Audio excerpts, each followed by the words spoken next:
Chester Bennington blamed his battle with drug and alcohol addiction on a tragic past that saw him being molested from the age of 7. The Linkin Park star, who was found dead yesterday aged 41, was often candid in interviews about his past troubles and tragic past that shaped his adulthood. Chester revealed in interviews his suffering at the hands of a child molester. However, his most shocking revelation came in 2008 when he revealed to Kerrang! Magazine a friend a few years older than him began molesting him around the age of 7. He revealed, "It escalated from a touchy, curious, what does this thing do, into full-on, crazy violations. I was getting beaten up and being forced to do things I didn't want to do. Destroyed my self-confidence." The star then suffered in silence for a staggering 6 years, for fear of what would happen if he said anything.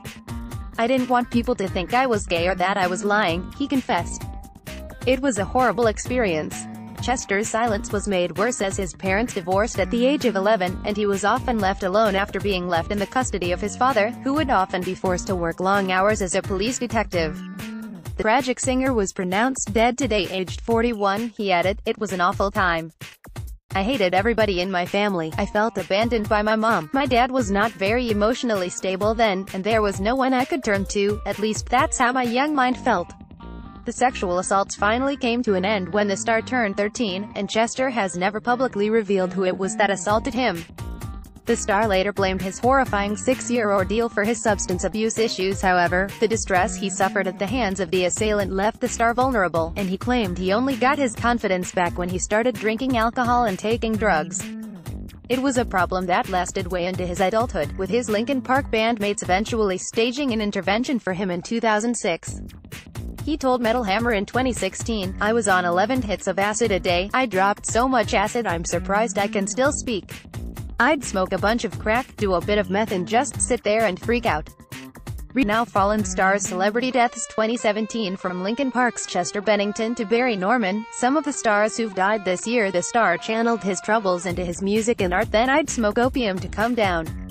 I weighed 110 pounds. My mom said I looked like I stepped out of Auschwitz. So I used pot to get off drugs. Every time I'd get a craving, I'd smoke my pot. In 2006, I had a choice between stopping drinking or dying," he added. "I did some counseling with the guys and they really opened up and told me how they felt. I had no idea that I had been such a nightmare." The star suffered in silence for fear of not being believed. "I knew that I had a drinking problem, a drug problem, and that parts of my personal life were crazy, but I didn't realize how much that was affecting the people around me until I got a good dose of 'here's what you're really like.' It was a shock. They said that I was two people, Chester and then that F***ing guy. I didn't want to be that guy."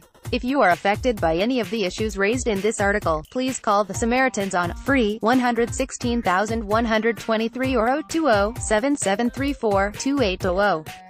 Got a story? Email digishowbiz@the-sun.co.uk or call us direct on 020-7782-4220. Italian journalist says he romped with Colin Firth's wife all over the world. Sharon Stone, 60, can't keep hands off her toy boy boyfriend on day out at beach. Caroline Flack contacts woman who spent night with star's new love Andrew Brady. EastEnders fans rejoice as Phil Mitchell saves Mick Carter from Aidan Maguire. Jeff Brazier looks cozy with fiancée Kate Dwyer after Jack Tweed accusations. Cheryl enjoys night out with pals Kimberly